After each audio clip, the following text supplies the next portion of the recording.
मेरी झोंपड़ी के भाग आज जाग जाएंगे, राम आएंगे। पिछले कई दिनों से ये भजन सुन रहे हैं। एक बार, दो बार, चार बार, पता नहीं कितनी बार, और हर बार वही मधुरता, राम आएंगे, राम आएंगे। एक एक पंक्ति को सुनते हुए एहसास होता है कि राम का आना क्या है। यह एक विश्वास है, यह एक उम्मीद है, यह एक आशा है कि राम आएंगे। ये एक सत्य है। राम आएंगे ये एक चेतावनी है।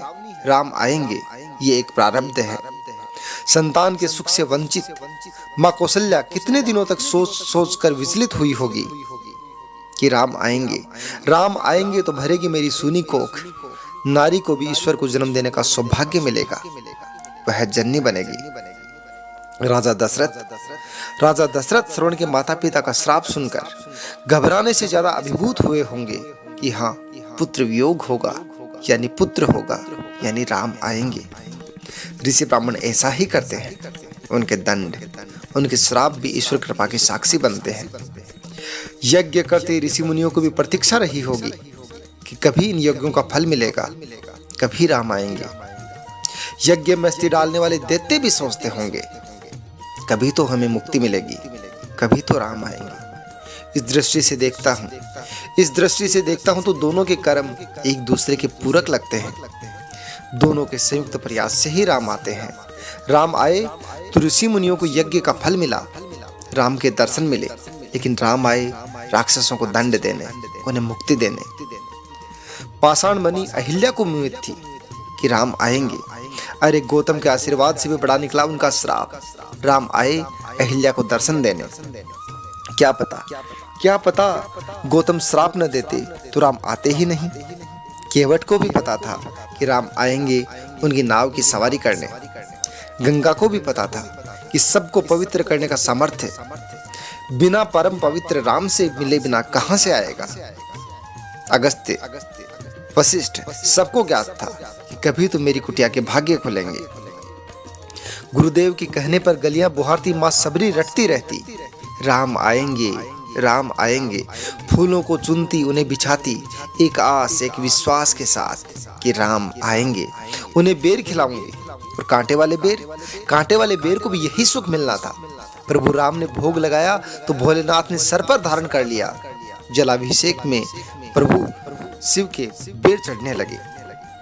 सुग्रीव ने कष्ट सहे, उन्हें भी आशा थी कि आएंगे राम उनका उद्धार करने। बालिका जैसे जैसे अभिमान बढ़ा, उसे भी पता लग ही गया होगा कि चल पड़े हैं राम उसका मद चूर करने। समुद्र को जितना दम्भ था, उसे भी पता था कि राम उसे बांधने आ रहे हैं। असंभव को संभव करने वाले को ही राम कहते हैं। पक्षीराज जटायु तो इसीलिए लड़ गए, दे दिए प्राण। राम आएंगे तो उसे गोद मिलेगी।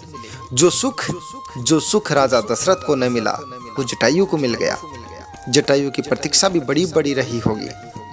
दशरथ ने जगदम्बा को जाने को कहा था, उस जटायु ने जगदम्बा को रोकने की कोशिश की। अत्याचारी रावण को भी लगता होगा कि राम आएंगे और मुझे मुक्ति देंगे। अशोक वाटिका में बैठी मां जानकी को हमेशा पता था कि प्रभु आएंगे, और हर क्षण वहां पहरेदारी कर रही राक्षसियों को भी पता था कि राम आएंगे। लात पड़ते ही विभीषण को भी पता लग गया कि राम आएंगे। नंदीग्राम में बैठे महात्मा भरत जी को भी पता था कि करुणा निधान 14 साल बाद आएंगे।